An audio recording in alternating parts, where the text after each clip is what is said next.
Sa nakaraan ng ating video, ay tinanong ng commander ng mga satanas ang mga puppeteers, kung hinahabol daw ba siya ng mga ito, para hindi na niya muling mapagtangkaan pa ang buhay ng kanilang hari. Pero tinanong lang naman nila ang commander ng mga satanas, kung pinagtangkaan ba talaga niyang patayin ang kanilang hari. Dahilan upang mapatanong na lang din ang commander ng mga satanas sa kanyang sarili, kung wala daw kaya talagang alam ang mga puppeteers sa nangyari, pero bigla nga ding tinanong ng dalawang nagagalit na puppeteers, kung sa paanong paraan daw niya nais na mamatay. At agad nga ding naglunsad ng pag-atake ang dalawang puppeteers, gamit ang kanilang mga puppets, pero mabilis namang naghanda ang commander ng mga satanas, upang salubungin ang ginawa nilang pag-atake, habang tinatanong kung pincer attack daw ba ang ginagawa nilang pag-atake. At matapos nga ng bahagyang pagtawa nito, ay agad niyang sinalubong ang pag-atake ng dalawang puppets, gamit ang kanyang tuhod at kamay, sabay buka at kumpas sa kanyang pamaypay, dahilan upang mapa-atras ang mga puppets nila Tiger Holder at Yunyi. Pero bigla nga din siyang nagulat matapos niyang napansin na nawawala si Tiger Holder at Yunyi, kung saan ay agad din niyang tinanong, kung ang mga sinasabi daw ba nilang malalakas na puppet master, ay nag-iwan lamang ng dalawang basurang mga puppets, upang kalabanin siya para makatakas sila. Sabay tanong kung sa tingin daw ba ni Yunyi at Tiger Holder, ay hindi nila siya kayang talunin sa patas na labanan, kaya nais na lang nilang mandaya at piniling hindi lumaban ng harapan. At bigla ngang ginamit ni Yunyi ang kanyang portal, upang agad na magtungo sa likod ng satanas at makapaglunsad ng pag-atake, na mabilis din naman itong naiwasan, sa pamamagitan ng paghawi niya sa kamay ni Yunyi gamit ang kanyang pamaypay. Agad na din siyang nagtungo sa likuran ni Yunyi, kung saan ay ginamit din niya ang kanyang abilidad, upang mabilis na makapaglunsad ng pag-atake mula sa likuran ni Yunyi, habang sinasabi na tulad umano ng inaakala niya, na magmumula talaga sa likuran ang gagawin nilang pag-atake sa kanya. Pero bago pa man tumama kay Yunyi ang kanyang sandata o pamaypay, ay ginamit naman ni Yunyi ang kanyang mga tali upang pigilan ang pag-atake ng satanas. Na biglang napapatanong sa kanyang sarili kung ano ang nangyayari, gayon na din kung nasaan na daw kaya ang isa pang puppet master na si Tiger Holder, at kung ang mga tali daw kayang ito, ay nauna nang nilagay ni Yunyi bago pa ang kanyang pag-atake, kung saan ay hindi niya ito napansin, dahil abala siya sa paggamit ng kanyang pandama, upang hanapin ang dalawang puppet masters. At habang nakapalupat nga sa kanya ang mga tali ni Yunyi, ay sinabi ng commander ng mga satanas na masyado umano silang nakakasuklam, at unti-unti nga ding lumabas ang mga pangil nito, hanggang sa tuluyan na ding lumabas maging ang kanyang mga pakpak, na siya ding naging dahilan upang maputol ang mga tali. Pero sinabi naman ni Yunyi sa commander ng mga satanas, na huli na umano ang lahat, upang makawala pa siya sa mga tali o red threads niyang abilidad, at agad nga din niyang kinontrol ang mga putol-putol niyang tali. Pero bigla namang gumawa ng portal ang commander ng mga satanas, at sinabing nais umano niyang malaman, kung ano ang magagawa ng sinasabing red threads ni Yunyi sa kanya, at mabilis nga itong pumasok sa kanyang portal. Pero ilang sandali nga lang din ang nakalipas, matapos siyang pumasok sa kanyang portal, ay agad din siyang gumawa ng panibagong portal sa likuran ni Yunyi, kung saan ay naglunsad siya ng sunod-sunod na pag-atake patungo kay Yunyi, na mabilis namang naiiwasan ang bawat niyang pag-atake.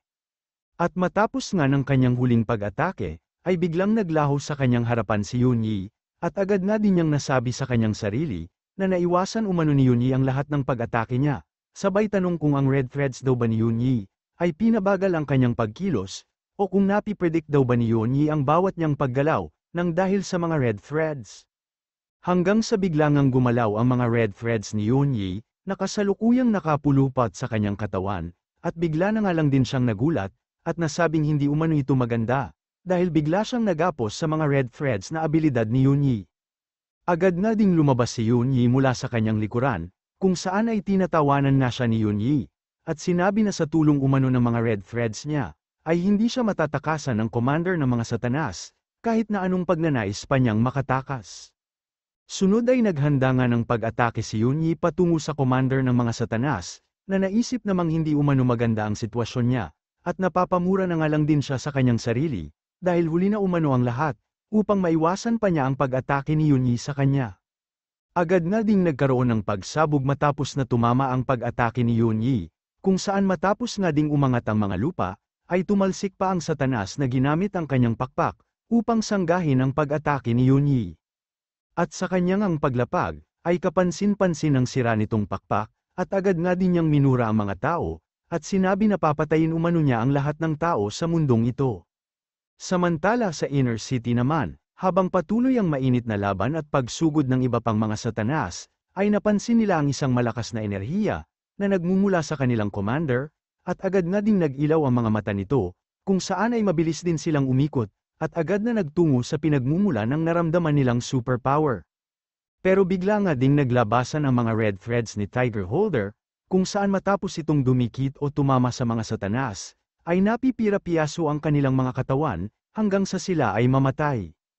At dito nga ay sinabi ni Tiger Holder, na alam umano niyang nais nilang tulungan ang kanilang commander, dahil alam nga din daw niya, na ang mga satanas ay dinadaan sa madami nilang bilang ang laban, pero kung hindi nga lang daw sana ganun ang pamamaraan nila, ay hindi naman siya mananahimik lang dito, upang tambangan sila. Gayunpaman, ay ayos na din naman daw ito, dahil sa ganitong paraan ay matutulungan niya ang kanilang hari, kung saan ay mababawasan ang mga satanas na kanilang mga nakakalaban. At habang nasa loob naman ng kanyang puppet si Yunyi, ay patuloy ang pag-atake nito sa commander ng satanas, na sinasabing umatake lamang daw siya, pero sinabi naman ni Yunyi, na mas mainam kung ang sabihin daw sa kanya ng satanas, ay ang mga bagay na hindi niya alam.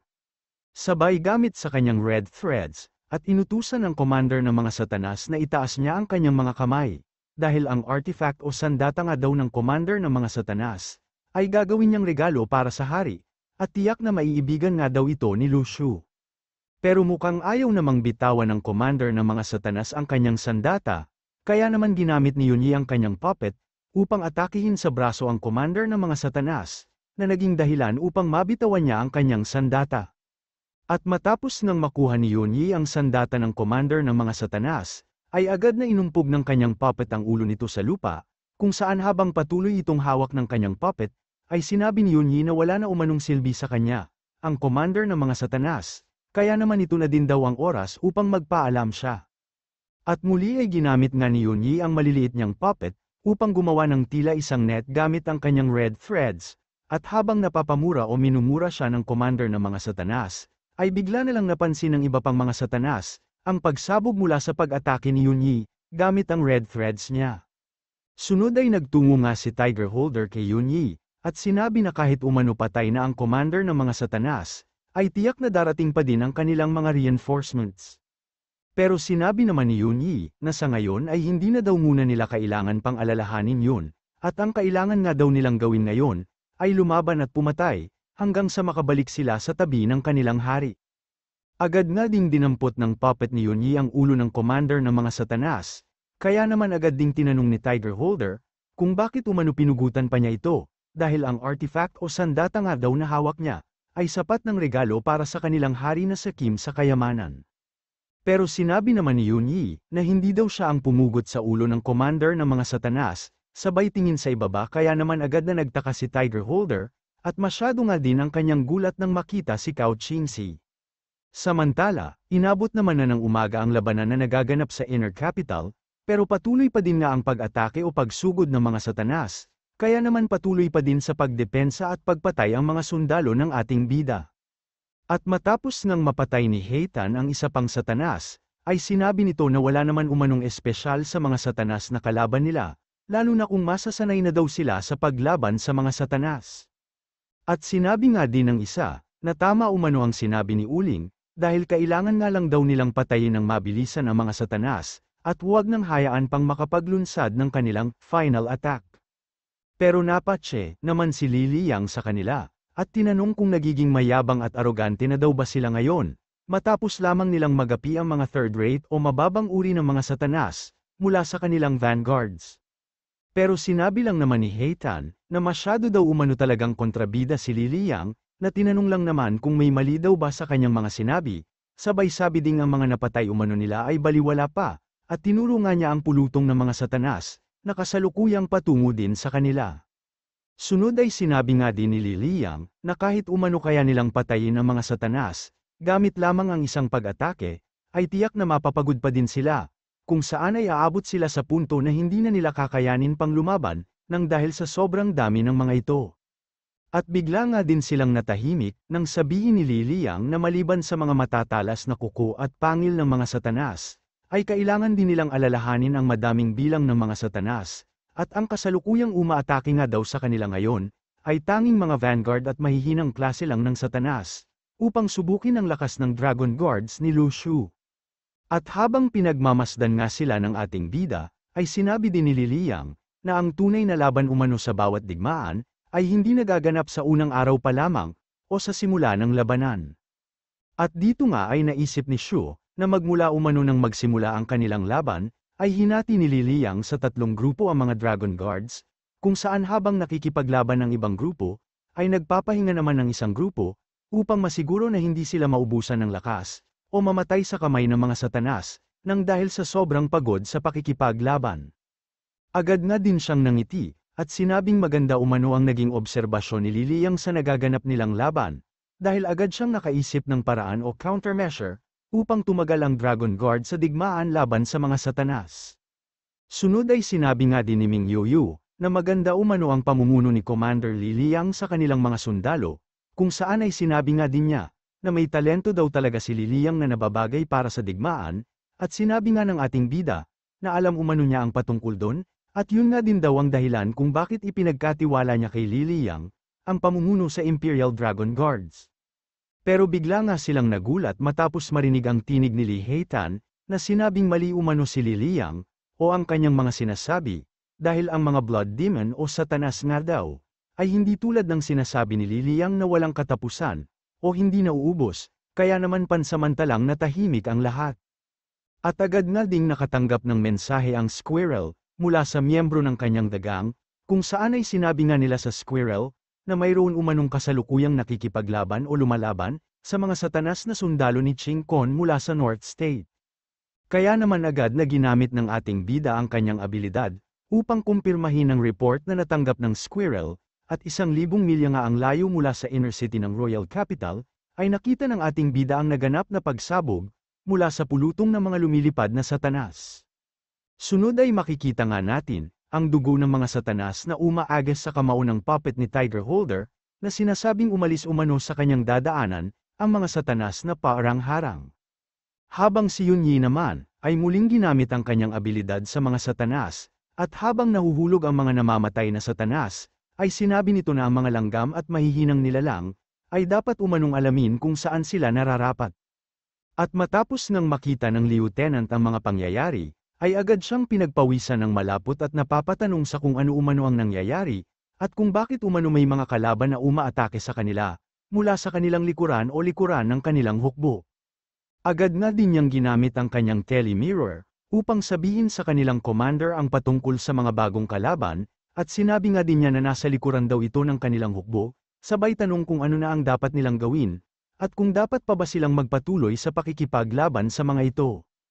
Pero masyado nga din ang kanyang gulat, matapos makita si Cao Qingxi sa kanyang telemirror, at agad napatanong sa kanyang sarili, kung ano daw ang ibig sabihin nito, at kung ang commander daw kaya nila, ay agad niyang sinigaw at ipinagbigay alam sa lahat, na patay na ang kanilang commander.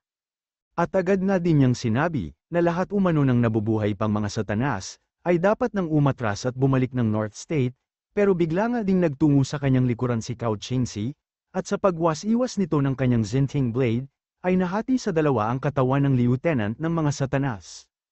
At matapos nga niyang mapatay ang lieutenant ng mga satanas, ay agad niyang sinuksok ang kanyang espada, kung saan ay agad nga din siyang gumawa ng kanyang portal, upang umalis sa lugar at muling magtago. At dahil nga sa mga nasaksihan ng ating bida, ay masyado ang tuwa nito, habang sinasabi na hindi na umano siya magtataka kung bakit bumaba ang bilang ng mga satanas, dahil ang kanilang reinforcements nga daw ay dumating na. Pero agad nga ding napansin ng ating bida, na biglang natulala si Ming Yuyu, kaya naman agad niya itong hinawakan sa balikat, at hinayaan munang mapag-isa. At matapos nang umalis si Shu, ay nasabi na lang ni Ming Yuyu na sa wakas umano, ay muli na silang magkikita-kita at magkakasama ng mga iba pang puppet masters, o tinuturing niyang nakakabatang kapatid. Samantala sa pag-alis naman ni Shu, ay nagtungo ito sa kanyang mga sundalo na kasalukuyang pa ding nakikipaglaban, upang tulungan sila na patayin at gapiin ang mga natitira pang satanas, at ang lahat nga ng mga satanas na kanyang nadadaanan, ay agad niyang pinupuksa. Sunod ay binaan nga niya ang kanyang espada, at sinabi sa kanyang mga sundalo, natutulong na umano siya sa pagtapos o pag-ubos ng mga satanas, sabay sabi na matapos nilang maubos ang mga satanas, ay maaari na silang magpahinga. Dahil matapos nga daw na muling bumalik at umatake ang mga satanas, ay dun pa lamang magsisimula ang kanilang tunay na laban. At matapos nga nilang maubos ang mga natitirang satanas, ay libu-libong mga satanas ang makikitang nagkalat sa inner city at buong royal capital. At matapos nga daw matuyo ang mga dugo sa sahig at lupa, ay naging tila purple-black ang kulay ng kalupaan sa buong royal capital, pero kahit nalaganap at malakas ang amoy ng mga dugo ng satanas, ay sanay naman na daw ang mga dragon guards, at hindi na nga daw sila nagiging sensitibo pa sa amoy ng buong royal capital. At habang pinagmamasdan nga ni Shu ang royal capital at mga namatay na satanas, ay sinabi nito na minsan na umano niyang nasabi, na ang royal capital ay ang hinanda niyang magiging libingan at lapidan ng kanyang mga kalaban, at ngayon nga daw ay mukhang nagkakatotoo na ito. At agad nga din niyang tinawag si Xiao Yu, kung saan ay inutusan niya itong linisin ang royal capital, dahil kung hindi nga daw nila aalisin ang mga bangkay ng satanas, ay tiyak na magiging gabundok na ito sa susunod, kung saan ay hindi na mahihirapan pa ang mga kalaban, na pasukin ang royal capital at akyatin ang inner city wall. Agad namang commandant si Xiao Yu, at sinabi na siya na daw ang bahala sa lahat, kung saan ay agad nga din niyang ginamit ang abilidad ni Anthony, upang linisin at ipalamon sa lupa ang mga bangkay ng satanas, na nagkalat sa buong royal capital. At matapos ngang madala ni Anthony sa ilalim ng lupa, ang mga katawan ng napatay nilang mga satanas, ay pansamantalang nanahimik ang ating bida, kaya naman napatingin na lang din sa kanya si Xiao Yu. Na agad sinabing hindi kailangang mag-alala ni Shu, dahil hindi umano niya haayaan, na basta-bastang makaakyat ng pader ng inner city ang mga kalaban. Pero kung sakaling maakyat nga daw nila ang pader ng inner city, ay maaari pa din naman daw niyang itaas ang inner city, sa pamamagitan ng paggamit sa abilidad ni Anthony. Pero sinabi lang naman ng ating bida, na hindi umano niya kailangang alalahanin ang patungkol sa bagay na yun, dahil alam nga daw niya na kayang-kaya na yun ni Xiao Yu, sabay sabi ding ang iniisip umano niya ay ang royal capital na dating simbolo ng kaluwalhatian, pero ngayon ay naging libingan na ng hindi mabilang na mga satanas, at ngayon nga daw ay tila isang sinumpang lungsod na ito. Bukod doon ay iniisip nga din daw niya, kung ang susunod daw bang leader o hari ng Luniverse, ay maglalakas pa ng loob upang gawing capital ang royal capital. Pero bigla nga ding dumating si Li Liang, kung saan ay agad din niyang sinabi na nakabalik na umano siya, kaya naman agad na tinanong ni Shu, kung ano na daw ang sitwasyon ng kanilang mga frontlines, matapos ng magdamag na labanang naganap. At dito nga ay sinabi ni Li Liang, na sa magdamag umanong labanan, ay hindi mabilang na mga satanas ang napatay ng Imperial Dragon Guards, gayunpaman ay alam daw niya, na maliit pa ang bilang ng kanilang mga napatay, kumpara sa buong hukbo ng mga satanas.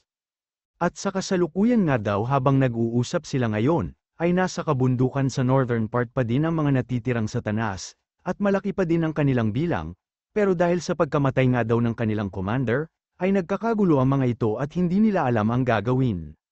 Sunod ay sinabi ni Li Liang, na malamang sa pansamantalang kaguluhan lamang umano yun, dahil ayon nga daw sa mga puppeteers, o kay Yunyi at Tiger Holder, ay malaking bilang pa ng mga satanas ang nasa northern capital, at sa kasalukuyan ay patungo na din daw sa royal capital ang mga ito. Sinabi nga din niya, na tiyak umanong hindi na magtatagal bago sila dumating, kaya malamang sa muli din silang maglulunsad ng panibagong pag-atake sa inner city. Bukod doon ay sinabi nga din daw ng mga puppet masters, na kahit napatay nila ang commander ng mga satanas, ay tila wala naman itong naging epekto sa kanilang hukbo, pero agad nga silang kinaladkad ni Yunyi, at sinabing kailangan na nilang umalis. Pero sinabi naman ni Shu na dahil umano sa kanilang ginawa, ay malaking bilang ng mga satanas ang namatay, at dahil nga daw sa nabawasan ang mga satanas na umatake sa kanila, ay nagkaroon ng pagkakataon upang makapagpahinga ang mga Dragon Guards, na sinang-ayunan naman ni Li Liang.